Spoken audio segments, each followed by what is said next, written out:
A woman stood alone beside the hitching post, carpet bag at her feet, hand frozen mid-wave as the covered wagon disappeared into the pines. Martha Henley watched the dust settle where her daughter's wagon had been. The November wind cut through her shawl, but she didn't move, didn't blink. The trading post crowd miners, trappers.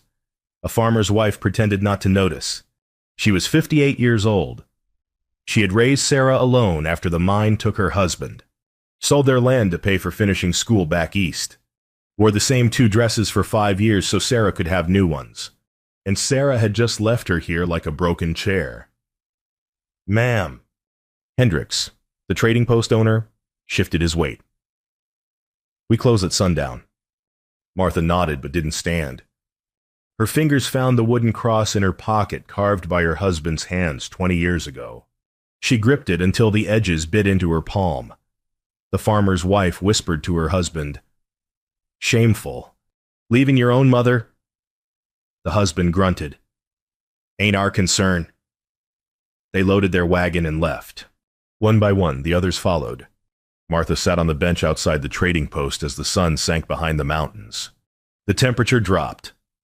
Frost formed on the porch railing. She had nowhere to go. The realization settled over her like the cold heavy, undeniable. Sarah had married a banker in Kansas City, wrote less and less over the years. The last letter had been stiff, formal. "Mother, I've arranged for you to stay at a boarding house in Frost Creek. It's more suitable for a woman of your age." But there was no boarding house. Just this bench, this bag, this silence. Martha closed her eyes. She had raised that girl alone, loved her fiercely, sacrificed everything. And this was the payment, a cloud of dust and silence. Jesse McCallum pushed through the trading post door, arms loaded with winter supplies, flour, coffee, ammunition. He paused mid-stride when he saw her. The woman still sat on the bench, frost gathering on her shawl. Her bag hadn't moved. Hendricks was locking up, deliberately avoiding looking at her. Jesse knew abandonment when he saw it. He'd watched his own mother sit just like that after his father died, proud spine, empty hands, nowhere to turn. The town had ignored her too. She died that winter, alone in a borrowed room. Jesse set his supplies in the wagon and walked back. The woman didn't look up. "Ma'am," he said quietly, "I got a cabin 15 miles north. Room enough. You're welcome to winter there." Her head lifted. Dark eyes searched his face, wary. "I won't take charity, sir." "Ain't charity." Jesse gestured to his patched coat. "Worn boots." "I need help mending clothes, cooking meals." "You need shelter? Fair trade." She studied him for a long moment. He could see her pride warring with the cold, with the truth that she had no other choice. "Why would you help a stranger?" she asked. Jesse thought of his mother's grave, unmarked, because he'd been too young to afford a stone, because someone should have helped my mama, and nobody did. Something shifted in her expression. Not gratitude, but recognition. 2 people who understood loss. She stood slowly, joints stiff from sitting. "My name is Martha Henley." "Jesse McCallum." He extended his hand. Her palm was rough, weathered from work. The handshake was firm, equal. Not savior and victim, partners in survival. Jesse loaded her bag onto the wagon. Through the trading post window, Hendricks watched. Shaking his head, Jesse ignored him. The town would talk. Let them. He helped Martha onto the bench and clicked the reins. The horse pulled forward, and they left Frost Creek behind. Neither spoke for the first mile. Just breath clouds and the creak of wagon wheels on frozen ground. Martha broke the silence somewhere between the trading post and the tree line. "My husband died in a mine collapse 10 years ago." Her voice was steady, practiced. She'd told this story before. "I raised my daughter alone, sold our land to send her to finishing school. She married a banker, moved to Kansas City." Jesse listened without interrupting. She stopped writing. Martha continued. Then last month, a telegram. Said she was coming through Montana. Would collect me. I thought, her voice caught. I thought she wanted me to come live with her. The silence stretched. Jessie let it. She dropped me at that bench like luggage, Martha said finally. Didn't even say goodbye. Jessie's jaw tightened. He'd seen cruelty before, men who beat horses, bosses who cheated workers, but a daughter abandoning her mother. That was a different kind of evil. My wife died in childbirth 5 years ago, he said quietly. Baby too. Boy. Never even drew breath. Martha looked at him, really looked. I've been alone since, Jessie continued. Just surviving, not living. Figured I had nothing left to give anyone. He glanced at her. Reckon I was wrong. The cabin appeared through the trees, small but solid, smoke curling from the chimney. Jessie had left the fire bank that morning. A barn stood nearby. Corral empty except for one milk cow. It ain't much, Jessie said, pulling the wagon to a stop. But it's honest. Martha stared at the cabin. Lamplight glowed in the window, warm, inviting. A home. It's more than I had an hour ago, she said softly. Jessie climbed down and offered his hand. She took it, stepping carefully onto frozen ground. He grabbed her bag and led her to the door. She hesitated at the threshold. Behind her lay the old life, the daughter who didn't want her, the land she'd lost, the loneliness she'd carried for 10 years. Ahead lay uncertainty, but also warmth, safety, a man who understood loss without trying to fix it. Martha stepped inside. The door closed behind her, shutting out the cold. The fire crackled in the hearth. The table was set for one, soon to be two. Jessie set down her bag. You take the bed. I'll sleep in the barn loft. I can't. You can, he said firmly. And you will. We'll figure the rest out tomorrow. Martha's throat tightened. She nodded, not trusting her voice. That night, lying in Jessie's bed, clean sheets, warm quilts, she stared at the ceiling beams and let the tears come. Quiet, aching tears for everything she'd lost. But also, impossibly, tears of relief. She wasn't alone anymore. Morning light found Martha already at the stove. Coffee boiling. Outside, Jessie split firewood, each swing precise and powerful. His breath steamed in the cold air. The first week passed in careful politeness. Martha cooked biscuits, stew, venison Jessie brought from hunting. She mended his shirts, finding them threadbare and patched a dozen times over. She swept the cabin floor, organized shelves, brought order to the chaos of bachelor living. Jessie repaired the roof, reinforced the barn door, taught her to shoot his rifle. In case I'm gone and something comes around, he explained. They spoke little at first. Meals were quiet. Thank you for breakfast. Sleep well. Small courtesies that felt enormous after so much silence. Jessie had moved his bedroll to the barn loft, insisting Martha keep the bed. She protested once, but his jaw set in that stubborn way, and she knew better than to argue. By the second week, the silences grew comfortable. Martha hummed while she worked. Jessie caught himself smiling at nothing. Then the blizzard hit. 3 days of howling wind and snow so thick you couldn't see the barn from the cabin. Jessie moved his bedroll inside. Barn was too cold, too dangerous. He slept by the hearth. Martha didn't argue. The forced proximity broke something open between them. On the second night, firelight casting shadows on the walls, Jessie told her about his wife, how she'd laughed, how she'd wanted 6 children, how he'd found her bleeding and couldn't stop it. I couldn't save her, he said. Voice raw. Couldn't save the baby. What kind of man can't protect his own family? Martha didn't offer empty comfort. She just moved to sit beside him on the floor, close enough that their shoulders touched. The kind who tried, she said. The kind who loved them. That's all any of us can do. On the third day, the storm broke. Martha ventured to the barn to check on the cow and found something in the corner, a cradle. Half finished, covered in dust. Jesse came in behind her, saw what she was looking at.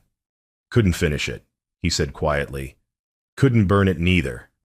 Martha ran her fingers over the smooth wood, the careful joints. It's beautiful. It's a ghost. She turned to face him. You loved her deeply. Still do. Jesse's throat worked. But I'm tired of haunting my own house. That night, he moved his bedroll closer to the hearth, closer to the bed, still separate, still respectful. But the distance between them had shrunk. Martha lay awake, listening to him breathe, and felt something dangerous bloom in her chest. Hope. Christmas week arrived with fresh snow and clear skies. Martha decorated the cabin with pine boughs. Jesse rode to town for supplies and returned with peppermint sticks, dried apples, a small sack of sugar luxuries he couldn't afford but bought anyway. They were alone, isolated by snow and miles from town. It felt like its own world, safe, suspended. Martha spent her evenings stitching wool socks by candlelight. Across the table, Jesse carved wood, a small bird taking shape, wings spread wide. On Christmas morning, they exchanged gifts. Jesse gave her the carved bird first. So you remember you're free.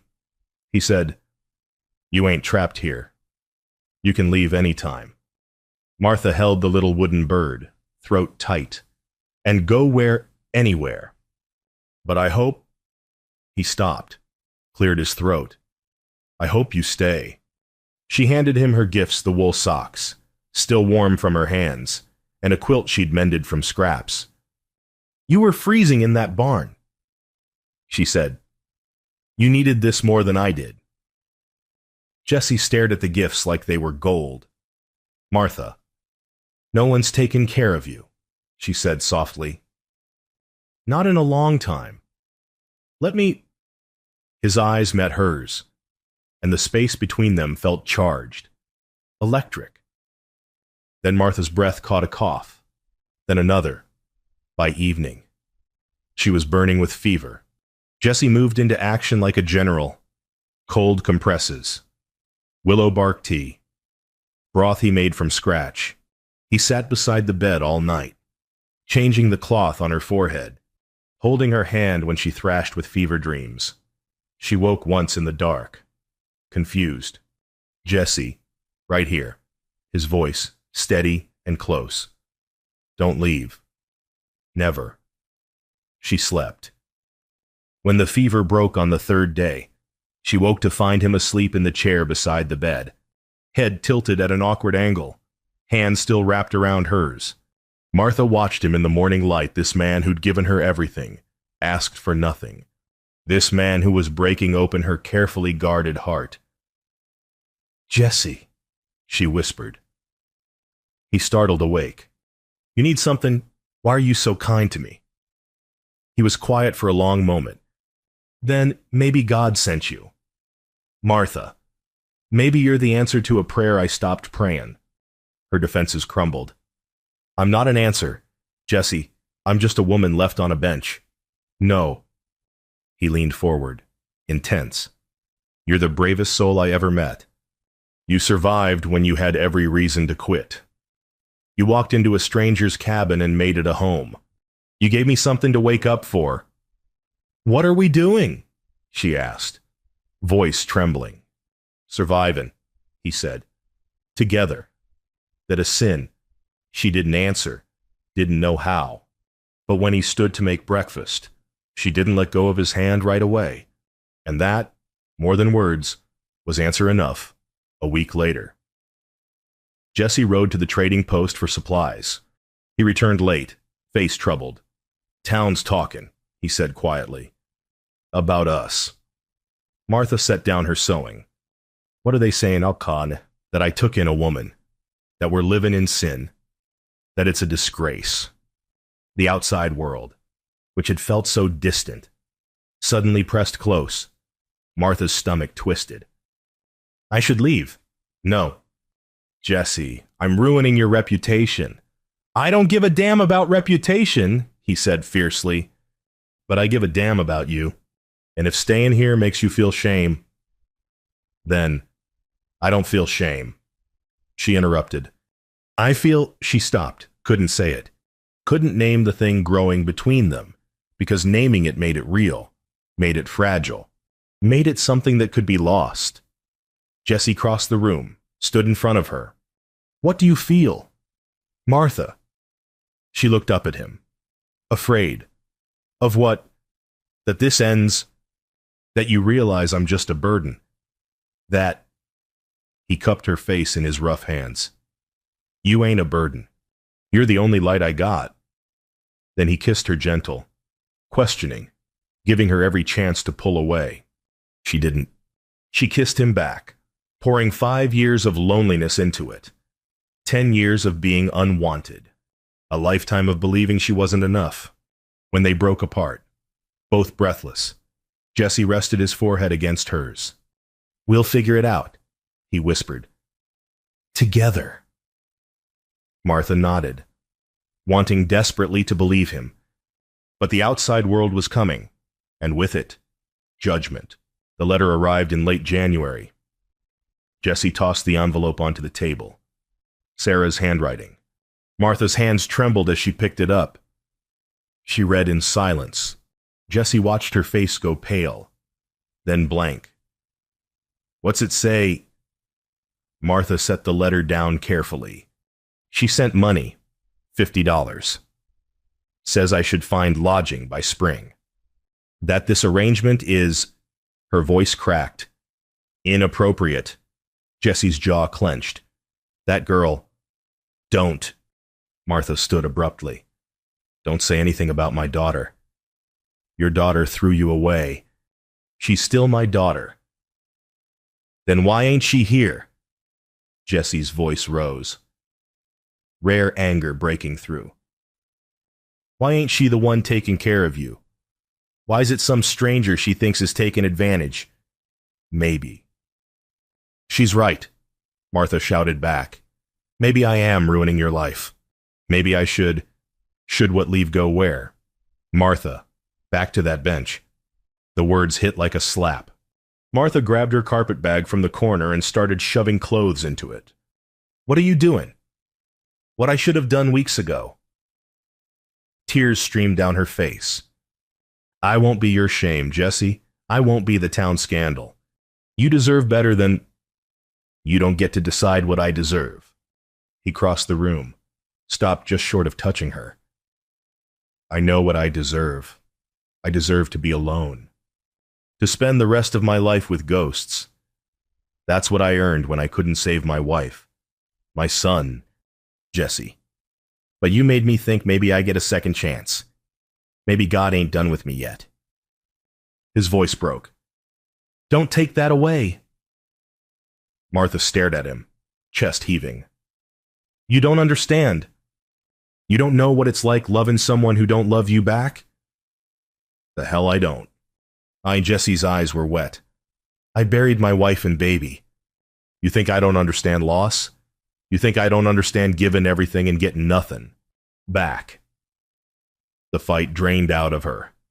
She sank into the chair, bag forgotten. They sat in silence for a long time. The fire crackled. Outside, wind howled. Finally, Martha stood. She walked to the hearth and pulled out the stack of unsent letters she'd written to Sarah over the years, dozens of them, pouring out her heart to a daughter who never wrote back. One by one, she fed them to the flames. Jesse watched, saying nothing. I was writing to a ghost, Martha said softly, just like you were living with one. When the last letter curled into ash. She turned to face him. I'm sorry, she said. I'm so sorry. Jesse opened his arms. She walked into them, and they held each other while the letters burned the past, turning to smoke, rising up the chimney. Gone. That night. Martha slept in the chair. Jesse stayed by the fire. The space between them felt like a chasm, but at least they were still in the same room. Martha was gone when Jesse woke. He sat up, heart hammering. Her bag was missing. The door stood slightly ajar, snow blowing in. Fresh tracks led away from the cabin, already filling with new snow. A blizzard was building. He could see it in the gray-black clouds, feel it in the vicious wind. Jesse grabbed his rifle, rope, and coat. He saddled the horse in record time and rode hard toward the tracks. She'd headed for town. 2 miles out. The tracks vanished in the deepening storm. Jesse pushed forward, scanning desperately. Then he saw her collapsed beside a fallen tree, lips blue, barely conscious. Martha. He leapt from the horse, dropped to his knees beside her. "What the hell were you thinking?" She mumbled something incoherent. Her skin was ice. Jesse stripped off his coat, wrapped it around her, then lifted her onto the horse. She weighed nothing. He could feel her ribs, her fragility. The ride back was a blur of wind and fear. He'd lost one woman he loved. He would not lose another. At the cabin, he carried her inside, kicked the door shut. Her clothes were soaked, frozen. He stripped them off with shaking hands, clinical. Desperate, and wrapped her in every quilt he owned. Built the fire into an inferno. She shivered violently, teeth chattering. Fever was setting in, hypothermia. Then fever. The body's last attempt to survive. Jesse pulled a chair beside the bed and took her cold hand in his. "Don't you leave me," he said hoarsely. "Not you too. Not like this." She didn't respond. Her breathing was shallow, rapid. Jesse talked to her through the night, told her about the garden they'd plant in spring, tomatoes, beans, squash. Told her about fixing up the cabin, adding a porch. Told her every plan he'd secretly made that included her. And then, when dawn light started filtering through the window and he thought she couldn't hear him anyway, he told her the truth. "I love you, Martha. Ain't got a damn thing to offer but these hands in this cabin, but they're yours if you'll have 'em. I was dead till you showed up. You gave me a reason to fix that cradle, plant that garden, wake up in the morning. Don't take that away. Please don't take that away." Her eyes fluttered open. "Jesse." He nearly collapsed with relief. "Right here, I'm right here." "I'm sorry," she whispered. "I'm so sorry." "You're staying." His voice cracked on the question. She nodded weakly. "If you'll still have me?" "If I'll..." Jesse let out a shaky laugh. "Martha, I just told you I love you." "I know." Her eyes filled with tears. "I heard. And I love you too. You stubborn fool." She squeezed his hand. "I love you too." Jesse leaned forward and kissed her forehead, then her cheek, then her lips, gentle, reverent, grateful. "Then we faced them together," he said firmly. "Town, daughter, anyone who's got a problem. Together." Martha nodded. "Together." She slept then, fever breaking, color returning to her face. Jesse stayed beside her, hand wrapped around hers, and let himself believe they'd survive this. They'd survive anything. The town meeting was in late February, at Frost Creek's small church. 50 people packed the pews, ranchers, miners, shop owners, their wives. Jesse and Martha walked in together, every head turned. Preacher Morrison stood at the front, Bible in hand, expression severe. "We gather today to address a matter of moral concern. Mr. McCallum, Mrs. Henley, step forward." They did, side by side. Martha's chin lifted. Jesse's hand found the small of her back, protective. Declarative. "It's come to the attention of this community," Morrison continued, "that you two have been living under one roof, unmarried, for near 3 months. This is not only improper, it sets a dangerous example for our young people."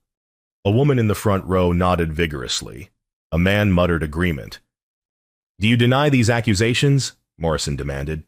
"No, sir. I don't, Jesse said clearly. And I don't apologize for him neither.